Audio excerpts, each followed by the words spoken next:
applause, music. Hello, dear open-minded friends. Welcome back to another enlightening episode where we dive deep into the intricacies of the human experience. Today we're tackling a topic that's not just fascinating, but also incredibly relevant to our lives. Let's call it the battle for pleasure, higher versus lower. You know, in our previous video, we explored the neurobiology of orgasm, and a question that kept popping up was, what will this information do for us? Well, let me tell you, this topic is crucial because it directly impacts our lives, especially in this digital age. Right. So, how does understanding this neurobiology actually help us in our daily lives? Sigh.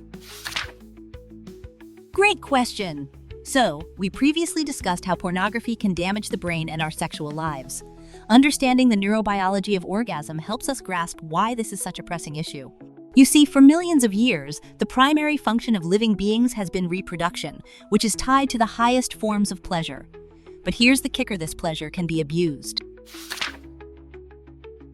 Oh, wow. That's kind of wild. So, are you saying that pleasure can actually be harmful? Laughs. Exactly. And to illustrate this, let's think about it like this. Imagine you're at a buffet. If you only eat dessert, you might feel great for a moment, but eventually you'll feel sick. Similarly, when we indulge in lower pleasures, like pornography, it can lead to addiction and ultimately harm our well-being.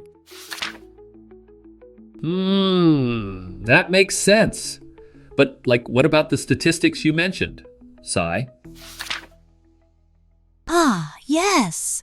Statistics show that a staggering 75% of online content is pornography. That's a huge portion of the internet, and a significant amount of internet spending goes towards pornographic material. Research indicates that this can cause both functional and structural changes in the brain.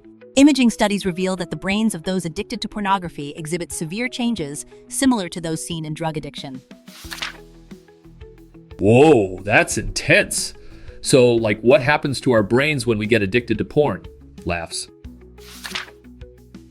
Great follow-up! The brain's reward system becomes overly stimulated in compulsive porn users, leading to an inability to enjoy other activities. It's like if you only ever played video games and never went outside eventually, the real world just doesn't seem as exciting anymore. Oh man, I can totally see that. It's like those jewel bugs in Australia mistaking beer bottles for mates, right? Sigh. Exactly! That's a perfect analogy.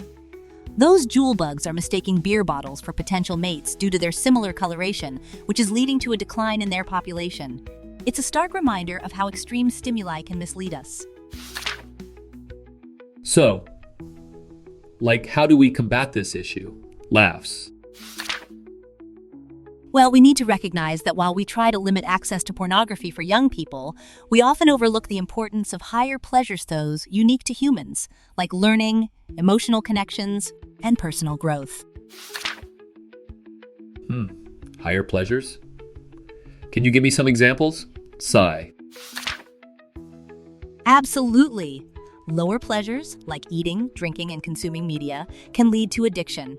In contrast, engaging in activities that promote personal development like reading a great book, having deep conversations, or creating art leads to higher pleasures. Oh wow, that's so interesting. So it's like we need to fill our lives with these higher pleasures instead of getting stuck in the low ones? Laughs. Exactly. And let's not forget, the concept of love has been distorted in our society. It's often equated solely with sexual passion, but true love encompasses so much more. It should inspire us to live at a higher level. Right. So how do we inspire young people to seek out these higher pleasures? Sigh. To support our young people, we should introduce them to science, art, philosophy, spirituality, and literature. These are the things that enrich their lives and guide them toward a more fulfilling existence. That's such a powerful message. It's like we need to remind ourselves to love life itself and strive for meaning, right? Laughs. Exactly. Those who cling to low pleasures will fall behind, while those who pursue higher pleasures will rise. So, let's take care of ourselves and each other and strive for a life filled with meaning and joy. Wow, I love that. Thanks for sharing this incredible insight. Thank you for being here, and see you again, dear friends. Applause. Music.